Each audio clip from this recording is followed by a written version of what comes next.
என்னோட கேஸில் சீமான் உச்சநீதிமன்றம் போய் விசாரணைக்கு ஒரு இடைக்கால தடையை வாங்கினார் இல்லையா.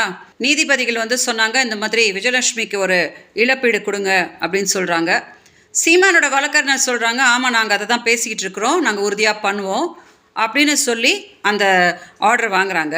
வெளியில் சீமான் பத்திரிகையாளர்களை சந்திக்கும் போது, நான் அப்படி ஒரு இழப்பீடுலாம் கொடுக்க போகிறதில்ல அப்படின்னு சொல்லிட்டு போகிறார். ஸோ தமிழ்நாடு மீடியாவுக்கு என்ன கன்ஃபியூஸ் ஆகுது அப்படின்னா, அடுத்ததான் நான் என்ன பண்ண போகிறேன், இல்லை என்கிட்ட ஏதாவது பேச்சுவார்த்தை நடத்தியிருக்கிறாங்களா, எனக்கு ஏதாவது இழப்பீடு கொடுத்துருக்குறாங்களா அப்படின்னு மீடியாவுக்கு ரொம்ப கன்ஃபியூஷனாக இருக்குது. ஸோ நான் எல்லாருக்கிட்டையும் பேச முடியாதனால இந்த வீடியோ வாயிலாக எல்லாருக்கும் கிளாரிட்டி கொடுத்துட்றேன். இப்போது 14 வருஷமாக இந்த கேஸில் நான் எப்படி போராடிட்டுருக்கேன் அப்படின்னு உங்களுக்கு எல்லாருக்குமே தெரியும். இதில் எந்த அரசியல் இதுவும் கிடையாது. சீமான் தான் தப்பிக்கிறதுக்கு இவங்க பின்னாடி காங்கிரஸ் இருக்காங்க, இவங்க பின்னாடி பாரதிய ஜனதா இருக்காங்க, இவங்க பின்னாடி திமுக இருக்காங்க அப்படின்னு சும்மா பொய் சொல்லிக்கிட்டு தப்பிச்சிட்ருக்கிறார். இப்போ கூட சீமான் எந்த தவறும் செஞ்சுருக்கலன்னா, தமிழ்நாடு காவல்துறை பண்ணுற விசாரணைக்கு நேர்மையாக ஒத்துழைச்சிருந்தாருன்னா நிறைய விஷயங்கள் வெளியில் வந்துருக்கும்.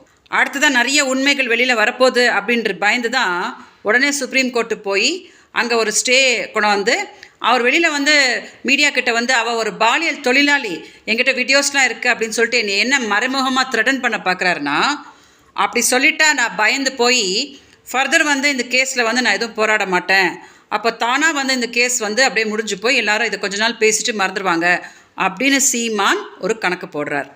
இப்போ சீமான் கிட்ட நான் என்ன சொல்கிறேன்னா, பாலியல் தொழிலாளின்னு 14 வருஷமாக என்னை சொன்னதுக்கு நான் விடவே மாட்டேன். சுப்ரீம் கோர்ட்டுக்கு எடுத்துகிட்டு போய் ஏன் என்னைய 14 வருஷமாக சீமானும் நாம் தமிழ் கட்சிக்காரங்களும் என்னைய பாலியல் தொழிலாளின்னு சொல்லி டார்ச்சர் பண்ணி சாகிற லெவல் வரைக்கும் என்னைய தள்ளுறாங்க அப்படின்றதுக்கு சீமான் நாங்கள் பதில் சொல்லியே ஆகணும். ஓகே, அதனால் நான் ஏதோ பின் வாங்கிட்டதாவோ இல்லை அவங்களுக்கு பெரிய அளவில் ஒரு செட்டில்மெண்ட் பண்ணியாச்சு அப்படின்ற பேச்சுக்கோ யாரும் காது கொடுக்காதீங்க. இப்போ தான் சீமான் நல்லா மாட்டியிருக்கிறாரு. அதனால் அடுத்ததாக என்னென்ன ஆக போகுது என் தரப்புலேருந்து அப்படின்றது உங்களுக்கு எல்லாம் வரும். அது வரைக்கும் தயவு செஞ்சு எல்லாம் பொறுமையாக இருங்க. தயவு செஞ்சு இந்த வீடியோவை மீடியா டெலிகாஸ்ட் பண்ணும்போது அங்கே குழப்பத்தில் இருக்க நிறைய பேருக்கு ஒரு கிளாரிட்டி கிடைக்கும், மக்களுக்கு கிளாரிட்டி கிடைக்கும்.